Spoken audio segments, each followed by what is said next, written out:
আল্লাহর বান্দারা। এবার ওমর রাদিয়াল্লাহু তাআলা আনহু নিজের পরিচয়কে গোপন করলেন। যাইয়া কয়, মা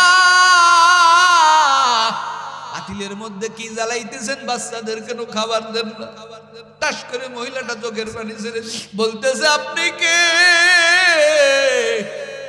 আমি একটু পানি জ্বালাইতেছি, ক্ষুধার কসম আমার ঘরের মধ্যে কোনো খাবার নাই। আমার বাচ্চা দুটোরে বুঝ দেওয়ার জন্য আমি চুলার মধ্যে পানি দিয়া জ্বালাইতেছি, যাতে ওরা মনে করে খাবার হবে হবে, কিন্তু আমি তো কোনো খাবার জাল দেই না। এবার ওমর রাদিয়াল্লাহু তাআলা চোখের পানি ছেড়ে দিয়েছেন, নিজের সমস্ত কিছু গোপন করলেন। ওমর রাদিয়াল্লাহু তাআলা বলতেছে, আপনাদের কি কেউ খোঁজ খবর নেয় না? এবার ওই মা বলতেছে, খলিফা তো আমাদের কাছে আসেন, আমাদের খোঁজ খবর নেয় না। আল্লাহর বান্দা বলে, ঠিক আছে আমি চলে গেলাম। ওমর রাদিয়াল্লাহু তাআলা আনহু ভাইয়েরা আমার বাসায় গেছেন, বাইতুল মাল থেকে বস্তা, কাটার বস্তা ওমর রাদিয়াল্লাহু তাআলা আনহু পিঠের উপরে করছেন, বস্তা নিয়ে আসছেন। বস্তা নিয়ে আসার পর ওই মহিলারে দিছেন। বলেন না একটু আল্লাহু আকবার। এবার মহিলারা কইছেন, আটা নিয়ে রুটি বানান, বাচ্চাদেরকে ডাকাইয়া খাওয়ান। ওমর রাদিয়াল্লাহু তাআলা আনহু নিজে আটাটা সুন্দর করে প্রস্তুত করে দিলেন। এই মহিলাটা রুটি বানাইলো, বাচ্চাদের নিয়ে খাইলো। এবার আল্লাহর কাছে দোয়া করে, রে মালিক, আয় আল্লাহ, এই ব্যক্তি আমাদের আটা দিয়েছে, আল্লাহ তুমি এই ব্যক্তিকে মাফ করে দাও। ওমর রাদিয়াল্লাহু তাআলা আনহু নিজের কতটা দোষী মনে করছেন। পরের দিন সকালবেলা ওমর রাদিয়াল্লাহু তাআলা আনহু রাজ দরবার থেকে সৈন্য পাঠায় দিয়েছেন, যাও ওই মহিলাকে নিয়ে আসো, মহিলাকে নিয়ে আসো। এবার মহিলা আসতেছেন, জীবনে কোনোদিন খলিফারে দেখে নাই। রাজ দরবারে আইসা দেখেন, গত রাত্রে যেই ব্যক্তি নিজের মাথায় আটার বস্তা নিয়ে আমাদেরকে রুটি বানাইয়া খাওয়াইয়া গেলেন, এই সেই ব্যক্তি আমাদের বাদশা খলিফা। এই মহিলা থরথর করে কাঁপতেছে, না জানি আমি তো তার কাছে বাদশার ব্যাপারে অনেক দুর্নাম করেছি, না হয় মনে আমার কোনো শাস্তি দিবে। এবার খলিফা কয়, মা ভয় পাবেন না, আসেন, এই যে আমার গলার গামছাটা আপনি টান দিয়ে আমারে ঝুলাইয়া দেন, কারণ আমি বড় অপরাধী রে মা। আমি খলিফা হওয়ার পরেও আপনাদের খোঁজ খবর নিতে পারি নাই। সরে কন্যা আল্লাহু আকবার। এরা কেমন ভাবে দেশ পরিচালনা করেছেন, কিভাবে মানুষের সেবা করেছেন। ও আল্লাহর বান্দারা, সময় সংক্ষেপ, জাহান্নামী বান্দা বলবেন, ও জান্নাতওয়ালা ভাই, তুমি আমার বন্ধু মানুষ। আমি দ্বিতীয় যেই কারণে আমি জাহান্নামের আগুনের মধ্যে পড়তেছি, ওয়ালাম নাকুনু তুইবুল মিসকিন, আমি গরিবদের পাশে দাঁড়াই নাই, অসহায়দের খানা খাওয়াই নাই, কিন্তু আল্লাহ আমারে সামর্থ্য দান করেছিলেন। ওরে 3 নাম্বার হলো ওয়া কুন্না নাখুদু মাআল খাইদিন। ও আল্লাহর বান্দা, আমি 3 নম্বর যেই কারণে জাহান্নামে জ্বলতেছি, ও বান্দা, ও জান্নাতওয়ালা ভাই, আমি দুনিয়াতে তাদের সঙ্গ থাকতাম, তাদের সহবতে থাকতাম, যারা মানুষের সমালোচনা করত, যারা আলেম ওলামার সমালোচনা করে, যারা সব সময় নাস্তিকদের পক্ষে ছিল, আমিও তাদের পক্ষে থাকতাম। ওই সঙ্গের কারণে, ওই সঙ্গর কারণে আল্লাহ আমাকে জাহান্নামে পুরাইতেছেন। বলেন না আল্লাহু আকবার। এ যুবক, জমিনের মধ্যে কার সঙ্গ তোমার দরকার, কার সোহবত তোমার দরকার? ভালো লোকদের কথা বলেন, ঠিক কিনা? ইয়া আইয়ুহাল্লাযীনা আমানুত্তাকুল্লাহা ওয়া কুনু মা'আস সাদিকিন। এক জামানা সোহবতে বা আউলিয়া बेहतर सद साले ताअत बेरिया खुद ब खुद मौलाना रूमी नशाद ता गुलामे शम्स तिबरीज़ी नशाद सोहबते सालेह तुरा सालेह कुनाद सोहबते ताले तुरा ताले कुनाद जोरे कन्ना अल्लाहु আকবার ভালো সঙ্গ ভালো হবেন খারাপ সঙ্গ খারাপ হবেন কথা কন না আল্লাহর বান্দারা ওই জাহান্নামী ব্যক্তি চিল্লাইবেন আর বলবেন ওয়া কুন্না নাখুদু মাআল খাইদিন কিন্তু জমিনে তাকাইয়া দেখো রে যুবক আমার নবী দুইজন ব্যক্তিকে কোলে করিয়া শুয়ে আছেন আজ মদিনায় সুবহানাল্লাহ এরা যারা মদিনায় গেছো তাকাইয়া দেখবা নবীর রওজার কিনারায় রওজার ওই দরজার সামনে যেখান দিয়ে হাজী সাহেবরা আসা যাওয়া করে যেখানে কবর জিয়ারতের সুযোগ করার গলি বানায় দেওয়া হয়েছে ওখান দিয়ে যখন দেখবা তাকাইয়া দেখবা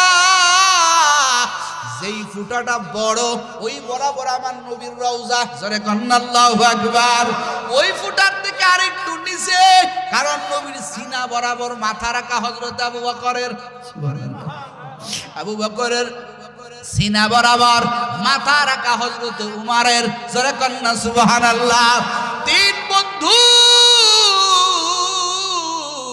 একই লাইনে জমিনে যেমন একই লাইনে চলছেন ওরে মরার পরে তিন বন্ধু একই লাইনে শুয়ে আছেন আবু বকর যার নবীর সাথে এমনটা জীবন মিলে যায় আবু বকরের জীবন নবীর সাথে মিলে যায় আবু বকরের মরণটাও নবীর সাথে মিলে যায় সুবহানাল্লাহ আবু বকর কয় নবী হাদিস খুলে দেখো ফজরের নামাজের পরে সব সাহাবীরা চলে যায় আবু বকর যায় না সুবহানাল্লাহ আবু বকর কয় নবী দুনিয়ার মধ্যে আমার কাছে তিনটা জিনিস প্রিয় তার মধ্যে একটা হলো আন-নাযরু ইলা ওয়াজহি ও পয়গম্বর আমি আবু বকরের মন চায় আমি শুধু তাকায়া তাকায়া তাকাইয়া আপনাকে দেখি বলেন আল্লাহু আকবার কেমন সোহবত কেমন বুজুর্গদের নজর ও আল্লাহর বান্দারা আমার আল্লাহ দিয়েছেন হিজরতের বেলায় কোন সাহাবীর অনুমতি মেলে না আবু বকর অনুমতি মিলে যায় আল্লাহ কয় আবু বকর তুই আমার দোস্তরে শুধু দেখতে যাও যা 72 ঘন্টার জন্য তোর জন্য আমার নবী বরাদ্দ করে 72 ঘন্টা তোরে কেউ ডিস্টার্ব করবে না ওরে আয়েশা ডিস্টার্ব করবে না নবীর কোন সাহাবী ডিস্টার্ব করবে না আমার পূর্ণিমার চাঁদ যারে বানাইয়া আমি জমিন বানাইলাম যারে বানাইয়া আমি আসমান বানাইলাম যারে বানাইয়া জান্নাত বানাইলাম সুবহানাল্লাহ সবকিছু যার জন্য বানাইলাম আর তাকে আমি আল্লাহ তাআলা তোর কোলের উপরে শুয়াইয়া দিলাম জোরে কন্না আল্লাহু আকবার আবু বকর 1-2 ঘন্টা না রে বাবা আবু বকর আমার নবীর উরুর উপরে নিয়া 72 ঘন্টা কাটায় আবু বকর কয় হায় রে আমি তো আল্লাহর কাছে বলছিলাম রে মালিক আমার দুনিয়ার চাহিদা হলো আমি শুধু নবীরে তাকাইয়া তাকাইয়া দেখব ও আল্লাহ তুমি আমার স্বপ্নটা পূরণ করে দিয়েছো আমার আল্লাহ কয় আবু বকর রে তোর গোটা জিন্দেগির ইবাদত আর তোর এই 72 ঘন্টার ইবাদত এত পাওয়ার সারা পৃথিবীর সব উম্মতের ইবাদত যদি এক পাল্লায় দেওয়া হয় আর তোর এই 72 ঘন্টার ইবাদত যদি আরেক পাল্লায় দেওয়া হয় আমি আল্লাহ ওজনের দিক দিয়া সব উম্মতের চাইতে তোর এই 72 ঘন্টার ইবাদতের ওজন আমি আল্লাহ বেশি করে দিলাম হে যুবকেরা সহবতের দাম আছে না নাই কথা কয় আছে না নাই শুধু জীবনে না মরণেও সহবত এক দুজনের মরণের লাইনও এক আমার নবী ইন্তেকালের আগে আয়েশাকে ডাক দেয়া কয় আয়েশা রে আমার বুকের মধ্যে ওই বিষের যন্ত্রণা রে আয়েশা ওই যে একটা ইহুদি মহিলা আমার নবীর দাওয়াত দিয়া বিষ খাওয়াইছিল জানেন এ যুবক জানো না আমার আল্লাহ জানায় দেয়, হে দোস্ত এই খাবার খাবেন না, এই কোষের মধ্যে বিষ ঢুকায় দেওয়া হয়েছে। কিন্তু নবী তো গালে ঢুকাইয়া দিয়েছিলেন। ও শিবচরের যুবকেরা, এ পর্দার আলের আম্মা জানেরা, ওখান থেকে কিছুটা বিষ আমার নবীর শরীরে ঢুকে যায়। আমার নবী মাঝে মাঝে বিষের যন্ত্রণা, আমার নবী ইসমে আজম পড়ে, বিভিন্ন জিনিস পড়িয়া নবী কোন রকম নিজে খায়, আল্লাহ শেফা দান করেন। বলেন না আল্লাহু আকবার। নবী আল্লাহর কাছে দোয়া করেছিলেন, ও দয়ার মালিক, মরণ যেহেতু তুমি আমাকে দিবা, আমাকে শাহাদাতের মরণ দিও। এ নবী যদি আল্লাহর কাছে শাহাদাতের মরণ তামান্না করতে পারে, আমি তার উম্মত হয়া শাহাদাতের মরণ চাইতে পারি না? এক কথা বলেন, পারি না? আমার নবী দোয়া করতেন, আল্লাহুম্মা রযুকনি শাহাদাতান ফি সাবিলিক। ও দয়ার মালিক, মরণ যেহেতু দিবেন, আয় আল্লাহ শহীদি মরণ দিবেন, শাহাদাতের মরণ দিবেন। ওই আমার নবীর ইন্তেকালের মুহূর্তে আমার পয়গম্বরের বুকের মধ্যে বেদনা উঠে গেল। আমার নবী কয়, রে আয়েশা, আমি বুকের ব্যথা সহ্য করতে পারি না। ও আয়েশা, এখন আমার কোনো ঝাড় বুকে কাজ হবে না। আমি আল্লাহর কাছে দোয়া করেছিলাম, ও আল্লাহ শাহাদাতের মরণ দিও। আজকে এই বিষের বেদনায় আমার হয়তো আল্লাহ শহীদের মর্যাদা দান করবেন। বলেন না একটু আল্লাহু আকবার। আবু বকর কয়, নবী আমিও দোয়া করলাম, আল্লাহ আমার শহীদের মরণ দাও। সুবহানাল্লাহ। কলিজার যুবক, আবু বকরের ইন্তেকালের জীবনী খুলে দেখো। আবু বকর অসুস্থ অবস্থায় পড়ে আছেন। আবু বকরের ভিতরে বিষের বেদনা। কোন বিষের বেদনা? ওই যে নবীর নিয়া গারে সোরের মধ্যে ৭২ ঘন্টা কাটাইছিলেন, ওখানে একটা বিষধর সাপ আবু বকরের দংশন করছিল। কথা বল না, জানেন না? আমার নবীর থুতু মুবারকের বরকতে যদিও সাপের বিষটা পানি হয়ে গেল, কিন্তু দেহের মধ্যে বিষের আসর ছড়ায় গেল। মাঝে মাঝে আবু বকরের বিষের বেদনা উঠত। আমার নবী ইসমে আজমের পানিতে ইসমে আজম করিয়া আল্লাহর ৯৯টা নাম দম করিয়া পানির মধ্যে ফু দিয়া দিতেন। আবু বকর খাইতেন, আবু বকর ভালো হয়ে যাইত। কিন্তু আজকে আবু বকরের বিদায় বেলায় নবী নাই। আবু বকর কান্না করতেছে আর বলতেছেন, আল্লাহ নবীর সাথে জীবন মিলাইলাম, মরণটাও নবীর সাথে মিলাইয়া দাও। ওরে আমার নবী বিদায় নেওয়ার আগে বিষের যন্ত্রণা নিয়ে কবরে গেল। আমি আবু বকর চাই আমার বিষের যন্ত্রণা হোক।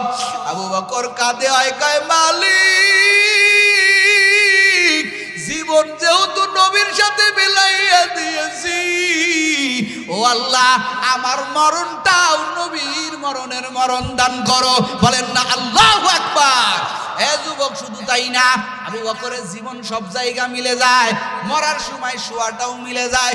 কেমনে মেলে রে যুবক? আবু বকরের ইন্তেকালের আগে উমর রে ডাক দিছে, এ উমর, আয় আমার কাছে একটু আয়, আমার মনে হয় সময় বেশি বাকি নাই। এ উমর, আমার ইন্তেকালের পরে আমি খলিফা হিসেবে না, আমার লাশটা কোথায় দাফন করবি? তোদের কাছে একটু বলি, আমার লাশটা আমি ইন্তেকালের পরে, আমার লাশটা আমার সেই বাল্যকালের বন্ধু, ওই পূর্ণিমার চাঁদ যার জন্য আমি আবু বকর বড় পাগল, আমার লাশটা রাসূলের রওজার কিনারায় নিয়ে রাখবি। এ উমর, তুই নিজে বলবি, এ পয়গম্বর, ও নবী আমার, আপনার সেই ছোট্টবেলার বন্ধু আবু বকর আমাদের মাঝে নাই। এরা নবীর কাছে অনুমতি চাবি। জীবনও তো যেখানে গেছেন আমি আবু বকরের না নিয়ে যান নাই, যেখানেই গেছেন আবু বকরকে সাথে নিয়ে গেছেন। আবু বকরের শেষ দিলের তামান্না রে উমর, আমি মরণের পরেও আমার নবীর সোহবতে থাকতে চাই, নবীর কাছে ঘুমাইতে চাই। তবে আমার নবীর অনুমতি ছাড়া তো আমি নবীর কাছে ঘুমাবো না। এ উমর, আমার লাশটা নবীর রওজার কিনারায় রাইখা নবীর থেকে অনুমতি চাইবি। যদি আমার নবী অনুমতি দেয় তাহলে আমার লাশটা রাসূলের রওজার কিনারায় রাখবি। বলেন না আল্লাহু আকবার। আর যদি আমার মায়ার নবী অনুমতি না দেয়, ওদের যেখানে ইচ্ছা সেখানে আমাকে দাফন করে ফেলবি। ও যুবক, সোহবতের কথাগুলো বলতেছি, কেমন ভাবে নবীর সাথে জীবন মিলাইছেন। জীবন মিলে যায়, মরণ মিলে যায়, মরণের সময় বিদায়টাও কেমন নবীর সাথে হয়ে যায়। এবার আবু উমর কাঁদতেছেন। উমর বলে, সাথী বর্গরা, তাড়াতাড়ি আবু বকরের কাফন পরাও, খাটিয়ার উপরে শুয়াও। আমি আবু বকরের কাছে একটা ওয়াদা দিয়েছি, আবু বকরের লাশটা নিয়ে রাসূলের রওজায় কিনারায় চলে যাওয়া হলো। রাসূলের রওজার কাছে রাখা হইল। আবু বকর আর আবু বকরের সন্তান আর উমর রাসূলের রওজার কিনারায় যাইয়া ডাক দিয়া কয়, নবী, আপনাকে হারাইছিলাম, আবু বকরকে পায় আমরা কিছুটা সান্ত্বনা পেয়েছিলাম। ও নবী, আজকে আমাদের মাঝে আপনার সেই বন্ধু আবু বকর নাই। ও নবী, আজকে আবু বকরের শেষ তামান্না ছিল আপনার কিনারায় একটু শুবে, আপনার রওজার কিনারায় তার কবরটা হোক। ও নবী, আপনি যদি অনুমতি দেন আবু বকরকে আপনার রওজার কিনারায় রাখবো, আর যদি অনুমতি না দেন আবু বকরকে দূরে কোথাও দাফন করে দিব। হাজার হাজার সাহাবায়ে কেরাম চতুর্দিক দিয়া ঘিরে আছে। আল্লাহর কি কুদরত! রাসূলের রওজার ভিতর থেকে আওয়াজ চলে আসলো, উদখুলুল হাবিবা ইলাল হাবিব। বন্ধুকে কোথায় রাখবা? বন্ধু মানে দূরে না, বন্ধু মানে দূরে না, বন্ধুকে বন্ধুর সাথে মিলাইয়া দা। এ কলিজার যুবক, বন্ধু বন্ধুর সাথে মিলিত হয়ে যায়। ও আল্লাহর বান্দারা, আজকে ভালো লোকদেরকে বন্ধু বানাও। কথা কয় না? আল মারু মা মান আহাব্বা, যার সাথে যার মোহাব্বত, তার সাথে তার কথা কয় না, যার সাথে যার মোহাব্বত তার সাথে তার কিয়ামত। ও কলিজার যুবক, এজন্য জাহান্নামী বান্দার কথা আমাদের মনোযোগ দিয়ে শুনতে হবে। জাহান্নামী বান্দা বলবে, ওয়া কুন্না নাখুদু মাআল খাইজিন। ও আল্লাহর বান্দা, আমি সমালোচনা যারা করছেন তাদের দলভুক্ত হয়েছি, নাস্তিকদের সাথে চলছি, এজন্য আল্লাহ আমাকে জাহান্নামী বানিয়ে দিয়েছেন। 4 নাম্বার যেই কারণ, জাহান্নামী বান্দা কাঁদবে আর বলবে, এ আব্দুল রহিম, ওয়া কুন্না নুকাযযিবু বিয়াউমিদ্দিন। আলেম উলামারা কত বয়ান করেছে, জাহান্নামের আগুন বড় কঠিন, ওই জাহান্নামের আগুন সহ্য করা যাবে না। হাসরের কত বয়ান শুনছি, আমি শুধু হাসছি, টিটকিরি মারছি। হে হুজুরা, জাহান্নাম কি দেখছনি? কত কথা বলছি, কিন্তু মরার পরে দেখি কবর তো জাহান্নামের গর্ত। আলেম উলামার জাহান্নামের বয়ান আমি বিশ্বাস করি নাই, পরকালের বয়ান বিশ্বাস করি নাই। এই জন্য আমারে জাহান্নামে আল্লাহর বান্দি বানায় দিয়েছেন, জাহান্নামের কয়েদি বানায় দিয়েছেন। ও কলিজার যুবক, জাহান্নামের কথা কি বিশ্বাস হয় না? আল্লাহ কয়, জমিনের মানুষ, এই জমিন একদিন থাকবে না, আমি আল্লাহ সবকিছু ধ্বংস করে দিব। এজন্য যুবক, জাহান্নামের ভয় কলিজায় ধারণ করো। হাসরের ময়দান যা যে কত কঠিন, আমার আল্লাহ হাসরের ময়দান কায়েম হওয়ার পরে কঠিন হুঙ্কার দিবেন, লিমানিল মুলকুল ইয়াউম লিল্লাহিল ওয়াহিদিল কাহ্হার। এ নাস্তিকেরা, এ জুলুমবাজেরা, এ যারা ক্ষমতা দেখাইছো, বল আজকের ক্ষমতা কার?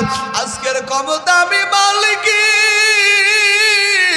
আল্লাহর কঠিন আওয়াজের পরে সব নিস্তব্ধ হয়ে যাবে, কোনো মানুষের কোনো কথা থাকবে না। আল্লাহ বলবেন লিমানিল মুলকুল ইয়াউম। দেখবে কেউ কথা কয় না, কেউ বলে না রাজত্ব কার। আল্লাহ নিজেই কুদরতি জবান দিয়া হুঙ্কার দিয়া বলবেন লিল্লাহিল ওয়াহিদিল কাহ্হার। এ বেনামাজিরা, এ নাফরমানেরা, রাজত্ব কারণ একমাত্র কার? জোরে কর, আরো জোরে কর। এ রাজত্ব কেউ না, একমাত্র আজকের রাজত্বের মালিক আমি আল্লাহ। আমার আল্লাহ বলবেন এ বেনামাজি গুনাহগারেরা, দুনিয়াতে এক লাইনে চলছো, একই পথে চলছো, আমি কিছুই কই নাই, কারণ দুনিয়াতে আমি আল্লাহ খুব রহমান ছিলাম, কিন্তু আজকে আমি আল্লাহ রহিম। এ বেনামাজিরা, আজকে তোরা আমার ভালো ভালো বান্দাদের সাথে একসাথে থাকতে পারবি না। আল্লাহ বলবেন ওয়ামতাজুল ইয়াউমা আইয়ুহাল মুজরিমুন। আল্লাহ ডাক দিয়া বলবেন এ গুনাহগারেরা, এ বেনামাজিরা, আজকে তোরা আমার ভালো ভালো বান্দাদের থেকে আলাদা হয়ে যাও। আল্লাহ এই কথা বলে একটা হুঙ্কার দিবেন আর বলবেন আইনাল মাফার, আজকে পালাবি কোথায়? আজকে কোথাও পালাইতে পারবি না। এটা বলে আমার আল্লাহ একটা হুঙ্কার দিবেন, আমার আল্লাহ একটা ঝাঁকুনি দিবেন। হে মা বোনেরা, যেমন ওই কুলার উপরে ধান ঝাড়ে, চাউল ঝাড়ে, দেখবেন যখন কুলা দিয়ে একটা বাড়ি দেয়, দেখবেন সেটা ধানগুলো উড়িয়া উড়িয়া দিয়া দূরে গিয়ে পড়ে, আর কুলার উপরে ভালো ধানগুলো থেকে যায়। আমার মালিক ওই জাহান্নামে, ওই হাজরের ময়দানে আমার আল্লাহ একটা ঝাঁকুনি দিবে, ভালো বান্দাগুলো থাকবে আর জাহান্নামী বান্দাগুলো উড়িয়া উড়িয়া উড়িয়া ওই জাহান্নামের চুলার ভিতর গিয়া পড়বে। এ যুবক, ওই দিনকে কেমনে সহ্য করবি? মাওলার ভয় ঢুকাও, জাহান্নামের ভয় ঢুকাও। এ যুবক, অন্তরটা নরম করে দাও। এ আল্লাহর বান্দারা, বনি ইসরাইলের একজন যুবক সারাটা জীবন নাফরমানি করেছেন, সব জীবন নাফরমান, শুধু গুনাহ, শুধু গুনাহ গুনাহ। শেষ বেলায় আইসা কোথার থেকে যেন আল্লাহর কাহারিয়াতের বয়ান শুনেছেন, কোথার থেকে যেন জাহান্নামের আগুনের বয়ান শুনছে রে বাবা। এই আল্লাহর বান্দা কোন বুড়া হয়ে গেছে, আর এখন বয়স নাই। সন্তান গুলোরে ডাক দেয়া কয়, রে সন্তান, এ আমার কলিজার সন্তানেরা, আমার ইন্তেকালের পরে তোদের একটা ওসিয়াত করি। বলে কি ওসিয়াত?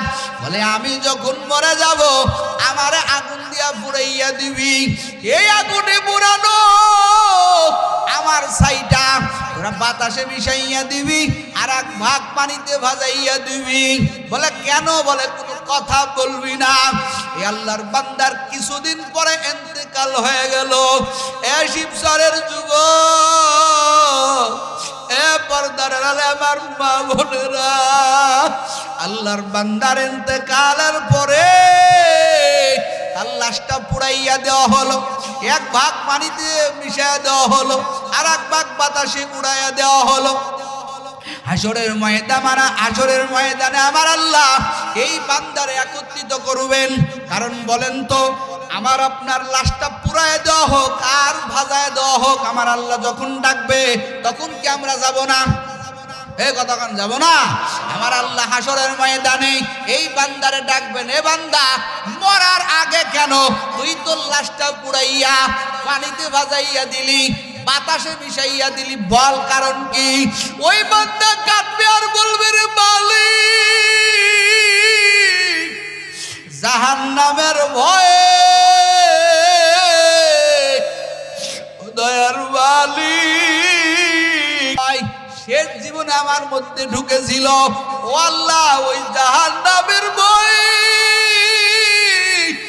আমার সন্তানদেরকে বলেছিলাম আমার লাশটা পুরাইয়া পানিতে মিশাইয়া দিবি, বাতাসে বাজাইয়া দিবি, যাতে আমার আল্লাহ আমার না ভাই। কিন্তু দেখতেছি তুমি আমারে হাজির করছো।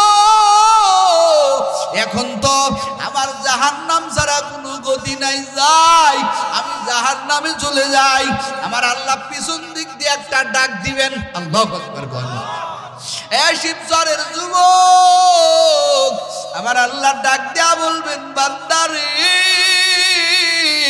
ওরে শেষ জীবনে আইসাও যে পরকালকে ভয় করলা, জাহান্নামকে ভয় করলা, এটা আমি আল্লাহ বড় খুশি।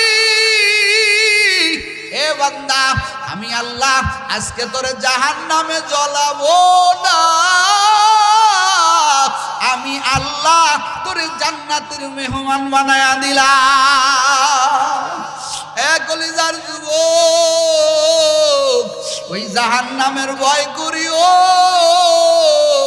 জাহান্নামের ভয় তোমার অন্তরে ঢুকাও। ওই জাহান্নামী বান্দা যে যে কাজ করার কারণে জাহান্নামে গেলেন, ও বান্দা যদি মনে করো না আমি জাহান্নামের আগুন সহ্য করতে পারবো, তাহলে যুবক ওই কাজগুলো করো। যদি মনে করো না দুনিয়াতে আমি একটা মশার কামড় সইতে পারি না, দুনিয়াতে আমি একটা মাছির কামড় সইতে পারি না, একটু গরম একটু ঠান্ডা সইতে পারি না, তাহলে আমি কি করব? জাহান্নামের কঠিন আগুন সহ্য করতে তো পারবো না। তাহলে আমার মাওলার কাছে নিয়ে বিডিয়া গভীর রাতে উঠিয়া মাওলার কুদরতি বাজরাইয়া দুরিয়া কাঁদিও, তওবা করো। তওবাকারী আল্লাহর বন্ধু, হে যুবক, গুনাহ তো কম করো নাই, আজকের ময়দানে তওবা করো। তুমিও গুনাহগার, আমিও গুনাহগার। ও যুবক, তোমারও গুনাহ আছে, আমারও গুনাহ আছে, গুনাহ ছাড়া এই ময়দানে কেউ নাই। যুবক রে, এক জাররা পরিমাণ গুনাহ নিয়ে যদি তুমি কবরে যাও, আমি যদি কবরে যাই, ওই কবরটা যে জাহান্নামের গর্ত হয়ে যাবে। ও যুবক, তোর মতো হাজার যুবকেরা পাঁচ বেলার নামাজ পড়ে, ও পর্দার আড়ালে আমার আম্মা জানেরা, আপনার মতো বহু মায়েরা পাঁচ বেলার নামাজ পড়ে, স্বামীর খেদমত করে, কোরআন তেলাওয়াত করে, খাস পর্দা করে। এ আম্মা জান, আপনি কেন পারবেন না রে মা? ও কলিজার যুবক, তোমার মতো হাজার যুবক দাড়িটা লম্বা করে, আল্লাহকে ভয় করে, পাঁচ বেলার নামাজ পড়ে, স্কুল কলেজে পড়ার পরেও তুমি কেন পারবা না? এরা কলিজার যুবক, আর কয়দিন মাওলার নাফরমানি করবি? তাকায়া কি দেখো না প্রতিদিন যুবকের লাশের খবর? এমন কোনো দিন নাই যুবকের লাশের খবর পাওয়া যায় না। এই জন্য বাপজানেরা, ও বৃদ্ধ বাবারা, এখনো নামাজ কাজা দেন, এখনো পর্দা করেন না, এখনো হারাম জিনিস চোখ দিয়া ওই চার হোস্টেলে বসে বসে দেখেন। ও বাবা, আমার আল্লাহ দাড়িটা তো পাকাইয়া দিয়েছেন, আর কয়দিন নাফরমানি করবেন? এই ময়দানে তওবা করেন, আর গুনাহ করবেন না, আর নামাজ কাজা দিবেন না, গরিবদের সহযোগিতা করবেন, আল্লাহর ওয়ালাদের সঙ্গে থাকবেন, জাহান্নামের ভয়ের কথা স্মরণ করবেন। কারা কারা পারবেন মুনাফিকিনা খাঁটি তওবার নিয়ত যদি থাকে, দুটো হাত আল্লাহরে দেখায়া দাও। নারে তাকবীর! আয় আল্লাহ, তওবার নিয়তে হাত উঠাইছি রে মালিক, আর গুনাহ করব না, আর নাফরমানি করব না। ও আল্লাহ, তুমি আমাদের তওবাতুন নসুহা করে আয় আল্লাহ ওই অন্ধকার কবরে যাওয়ার তৌফিক আমাদের সবাইকে দান করো, বলেন আমিন। আল্লাহ আমাদের সবাইকে তওবাতুন নসুহা করে কবরে যাত্রী হওয়ার তৌফিক আল্লাহ আমাদেরকে দান করুন, বলেন আমিন।